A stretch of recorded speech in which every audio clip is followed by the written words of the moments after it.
Hello, AD. I'm Seth Rogen. Welcome to Houseplant.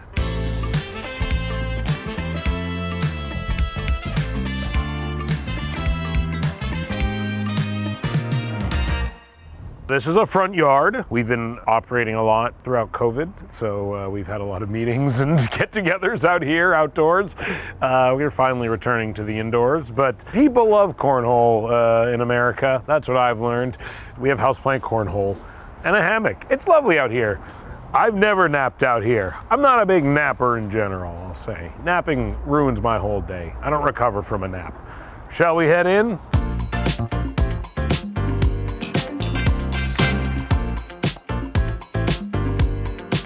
Ta-da! Welcome to the inside of the Houseplant house.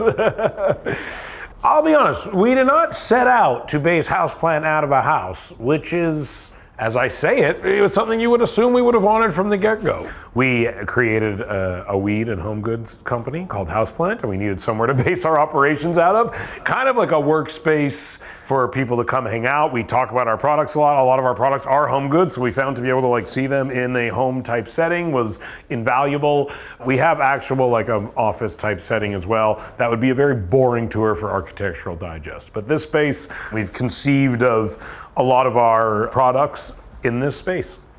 I mean, it was really started out of two things. We sell weed and we sell home goods. So on the weed side, we really just want to sell incredibly good, strong weed that is beautiful and the exact type of weed that I, as someone who smokes a lot of weed, is looking for. We wanted it to come in innovative and interesting packaging. And as someone who,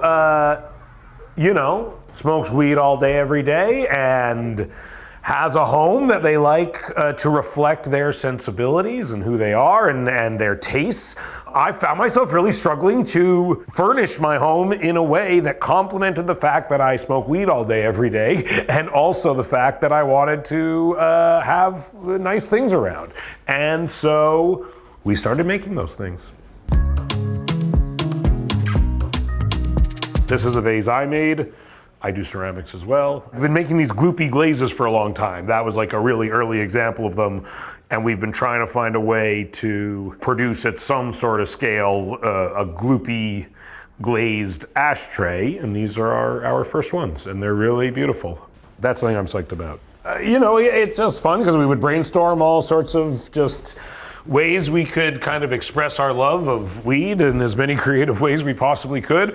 And one of the ideas that we came up with was to make these they're essentially mixtapes that are designed to match the moods of the different strains. So the sativa record is all really upbeat music, and the indica record is all really, really, really mellow music. And we pick all the songs, and they're amazing. And I listen to them all the time. And they're actually fantastic mixes of music that do genuinely match the different types of weed. We start our creative process from a very personal place. Even if you don't smoke weed, your friends will, and when they come over, you'll want to host them. And if you're the type of person that wants to have things that speak to your taste, then this is the kind of stuff that we think hopefully people will like. This is one of the first things we made. It was a very simple lighter ashtray combo. Beyonce took a picture with this. It was a very thrilling moment for all of us at Houseplant.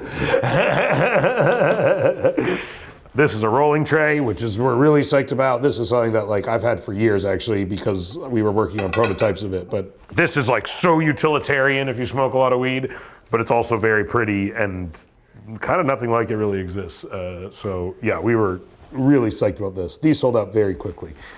And this is an orb I made.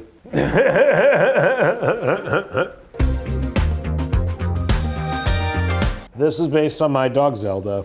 She's a Cavalier King Charles Spaniel. And I always lose my lighters, and it's a real problem. And me and my wife, we don't fight about much. She really is mad that I will take lighters from her and lose them. I don't know where they go. I won't pretend it's not a real problem. But we made a incredibly heavy little lighter caddy. in the shape of my sweet dog Zelda. This is one of my favorite things also. You know, I started collecting a lot of vintage ashtrays, and these standing ashtrays are something that I started to notice were very big in like there's ones from the 50s and 60s and 70s. And it's great because you don't always have a side table to put an ashtray on. And something we talk so much about is cleanability, because I actually use my ashtrays all the time. And like having them be cleanable is something that we probably talk about like more than almost anything, like ad nauseum. We talk about how you would clean these products if you use them all the time. So this thing just comes out and you can clean it and then put it back in there. There's more things here. Marble oil lamp. This is a car lighter in a block of marble, which is one of our best products. There you go. There you go. These are ashtrays built based on ashtrays that I made. And one of the first things I made was ashtrays because they're not that complicated, but also because I felt like this was a design that would be good and didn't really exist, like a little cup with a little notch in it, essentially. And so I started making them. And then we started producing them. And thousands of people now own them, and it's lovely.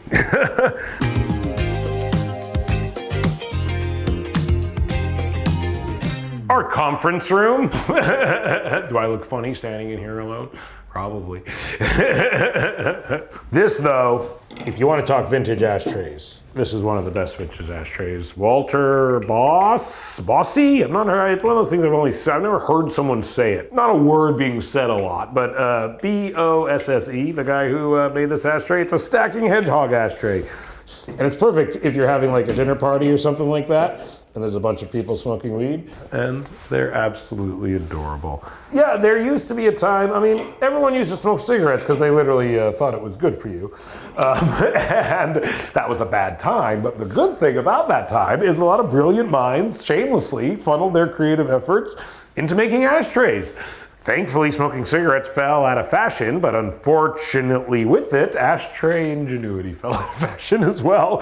And I think with the rise of weed becoming more acceptable and people smoking it more, ashtray ingenuity is on the rise once again. This is a lamp ashtray. This again was something that was very intuitive. For years and years, I would look at an ashtray and a lamp sitting on my desk, side by side. Two different things. And we thought, what if it was one thing?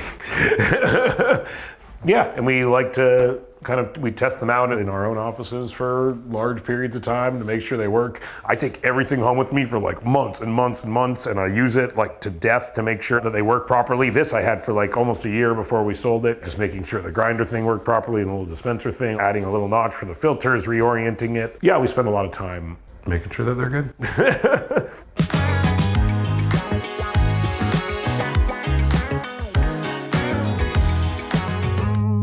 We spend an insanely large amount of time on our packaging, making sure it's a nice experience. Everything comes with instructions. Because I come from a time when things had instructions. There's little Zelda sitting in there. She has no idea. That's what I always say to her. You don't know. You don't know how much effort I put into you, Zelda. You just take it. These are just some more offices. This is more example of our packaging. Marketing is a thing that we've had a real journey on it. This was one of our more simple kind of like vintage ads, we would kind of refer to them internally as. It's challenging stuff to market sometimes because it is not something that, it's kind of new. Like it's kind of old in a lot of ways, but it is kind of new in a lot of ways. And it is one of the things you sit down, you're like, cars, people are advertising those. Potato chips, I myself have done those. Table lighter ashtrays, there's not a lot of ads for that kind of thing out there. And so it is always a challenge to kind of crack how to communicate this stuff to people. Once they get it, they're always psyched. And we like to put how much everything weighs.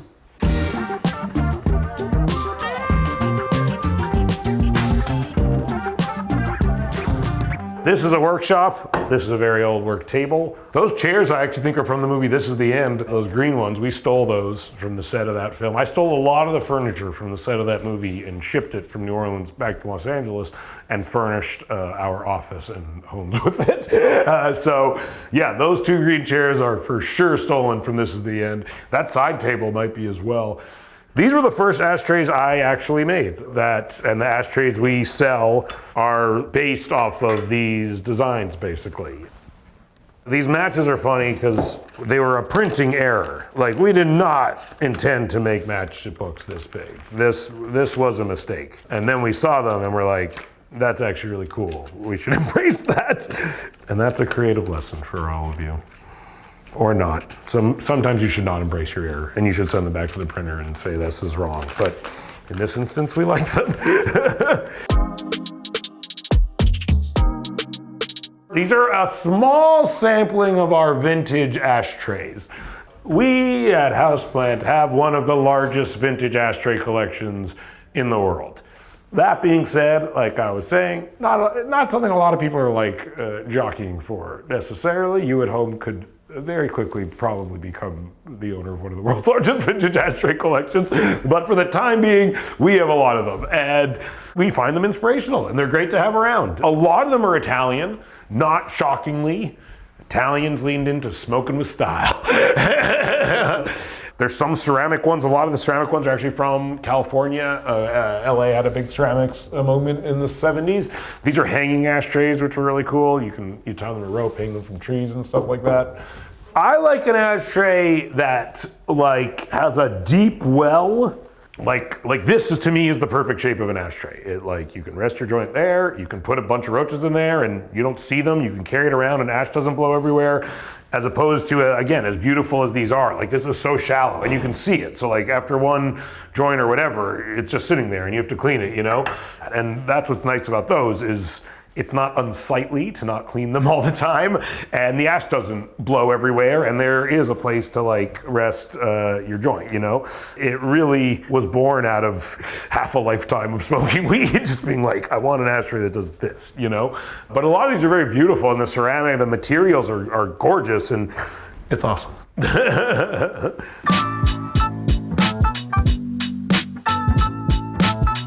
These are some of the people who work at Houseplant too. How do you introduce yourselves, everybody? Mikey, co-founder, CEO. Yay! Alex McAtee, hi. Evan Goldberg, hello. Hi, I'm Caitlin Juarez. We are Houseplant. We are Houseplant. And this is where we meet. We talk about our beverages. Yeah, we have beverages that we've been working on formulations for and creative for, and they'll be launching later on this year, and we're super excited about them. They're low dose and mid dose THC beverages, sparkling flavored waters that taste amazing. And they have no calorie and no sugar. That's amazing. This will be the testing ground for what we can and cannot legally say about our beverages. Cannabis products should come out of the stash drawer. I think you've got this old school stoner mentality that we don't deserve nice things and it should be tucked away, but we're making products that we're proud to have on display.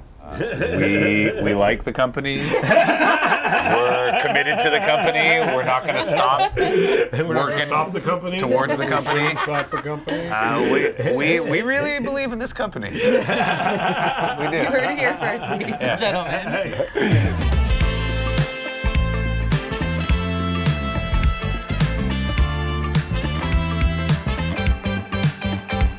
Thank you, AD, for visiting Houseplant. It was lovely to have you, and thank you at home for coming and visiting my office, which I'm sure is not like a thing that you were hoping to do, but hopefully you enjoyed it nonetheless. Wonder what Seth Rogen's office is like. Well, now you know. Thanks for coming. Enjoy your days.